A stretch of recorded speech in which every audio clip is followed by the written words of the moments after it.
বিসমিল্লাহির ধামসর ৩ নম্বর ওয়ার্ড কর্তৃক আয়োজিত এই দোয়া মাহফিল এবং নির্বাচনী প্রচারণা উপস্থিত মা বোনেরা এবং সামনে আছেন পিতৃ সমতুল্য ভাই চাচা, সবাইকে আসসালামু আলাইকুম। আপনারা সবাই কেমন আছেন? প্রথমেই আমরা আমার দেশনেত্রী আপসীর নেত্রী বেগম খালেদা জিয়া ওনার রুহের মাগফিরাত কামনা করতেছি। আল্লাহ যেন ওনাকে বেহেশতের সর্বোচ্চ সম্মানিত স্থানে মর্যাদা দান করেন। আমাদের সামনে নির্বাচন 12ই ফেব্রুয়ারি 2026, আমরা সবাই জানি। এই নির্বাচনকে ঘিরে আমাদের অনেক আশা, অনেক আকাঙ্ক্ষা। আমি ধামসর ইউনিয়নবাসীকে বলতে চাই, আপনাদের নেতা এসে জিন্না কবির সাহেব বিগত 17 বছর আপনাদের পাশে ছিল। আপনাদের কাঁধে কাঁধ মিলিয়ে হাতে হাত রেখে আপনাদের সুখ দুঃখের কথা ভেবে এই 17 বছর আপনাদের সাথে ছিল, আপনাদের কথা ভেবেছে, যার ফলশ্রুতিতে আপনাদের দোয়া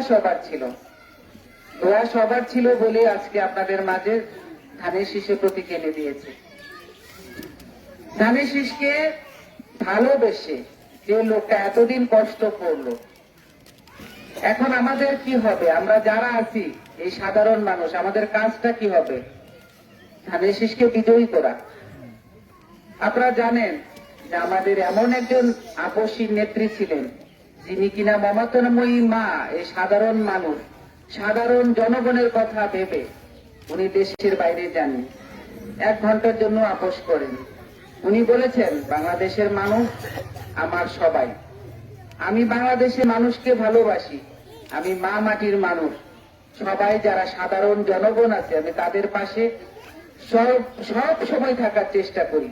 তাই নিজের জীবনকে সে বিসর্জন দিয়ে, আপনারা দেখেছেন যে এমন একজন আপসী নেত্রী যে ছিলেন সবসময় দেশের মানুষের কথা ভেবেছে। আমাদের তো তাকে কিছু দেওয়া, তাদের কিছু দেওয়ার আছে। আমরা যারা 18 কোটি মানুষ আছি, 18 কোটি বাঙালি আছি, তাদের তো কিছু দিতে হবে আমাদের, তাই না? আমাদের সামনে নির্বাচন, আমরা কি আপনাদের নেতা এসে জিন্না কবির সাহেবের হাতে যে ধানের শীষের প্রতীকটা তুলে দিয়েছে, আমরা কি তাকে বিজয়ী করবো না? মা বোনরা কি বলেন? ধানের শীষকে বিজয়ী করবো না আমরা? ধানের শীষকে বিজয়ী করলে কি হবে? জনাব তারেক রহমানের হাতটা শক্তিশালী হবে এবং বেগম খালেদা জিয়া উনি যে আপনাদের এত ভালোবেসে গেছেন, সাধারণ মানুষকে ভালোবেসে গেছেন এবং ওনার অনেক আশা আকাঙ্ক্ষা ছিল, ওনার কিছু অসমাপ্ত কাজও রেখে গেছেন, সেই কাজগুলি যেন আমরা সমাপ্ত করতে পারি ভালোভাবে। একটু আগে দিনু বললেন যে এখানকার রাস্তাঘাট আমরা জোর করে আদায় করব। জোর করে আদায় করতে হবে না, আমরা এমন এক নেতার আদর্শী হন, যে নেতা আপনাদের এখন বর্তমানে দলের চেয়ারপারসন জনাব তারেক রহমান, উনি 17 বছর দেশের বাইরে ছিলেন, উনি একরকম এটাও কারারুদ্ধ, উনি দেশে আসতে পারেনি। সেই নেতা 17 বছর পরে বাংলার মাটিতে এসে উনি প্রথমেই ঘোষণা দিয়েছেন, যদি আমাকে সরকার প্রদান করা হয়, উনি একটা 31 দফা রাষ্ট্র গঠনের কাঠামো তৈরি করছে যে আমি এইভাবে দেশ পরিচালনা করব। সেটা আমাদের কৃষক ভাইদের জন্য কৃষক কার্ডের আয়োজন করেছেন, আপনারা জানবেন পরবর্তীতে সবই। আমাদের মা বোনদের জন্য, প্রত্যেকটা মা বোনের জন্য একটা করে ফ্যামিলি কার্ডের আয়োজন করেছেন।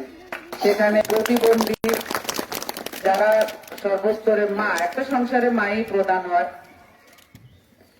উনি এই কথা আগেই ভেবে রেখেছেন। আমরা বিএনপি সরকার কিন্তু একটা কথা আপনারা জানেন যে নারী বান্ধব, নারীর স্বাধীনতাকে আমাদের নেত্রী বেগম খালেদা জিয়া উনি সর্বপ্রথম চালু করে গিয়েছিলেন।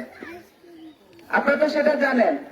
উনি যখন ক্ষমতায় ছিলেন প্রথম কিন্তু উনি 1 থেকে ক্লাস 8 পর্যন্ত বিনা বেতনে পড়ার সুযোগ করে দিয়েছিলেন। তারই সন্তান জনাব তারেক রহমান। আপনারা দেখেন, তারই সন্তান জনাব তারেক রহমান উনি এইসব ভেবে সর্বস্তরের মানুষের জন্য 31 দফা একটা কাঠামো তৈরি করছে। এখন শুধু আমাদের প্রত্যাশা আমরা ধানের শীষকে বিজয়ী করব। চাই আপনাদের নেতা এসে জিন্নাহ কবির সাহেবকে সংসদে পাঠিয়ে আমরা যেন আপনাদের এই উন্নয়নের ধারাবাহিকতা অব্যাহত রাখতে পারি। আপনারা সংসদে পাঠাবেন, আপনাদের কথা বলার সুযোগ করে দিবেন তো? তাহলে আমি আপনাদের কথা দিয়ে গেলাম, আপনাদের রাস্তাঘাট উন্নয়ন হবে এবং এইখানে কোনো দাবিও করতে হবে না। আমরা সাধারণ মানুষ, আমরা সাধারণ মানুষের সাথে থাকতে চাই, সাধারণ মানুষের হয়ে আমরা কাজ করতে চাই। আমাদের চাওয়া পাওয়া কিছু নাই। আপনাদের নেতা এসে জিন্নাহ কবির সাহেব বিগত দিনেও যেভাবে ছিল, এখনো আছে, ভবিষ্যতেও থাকবে।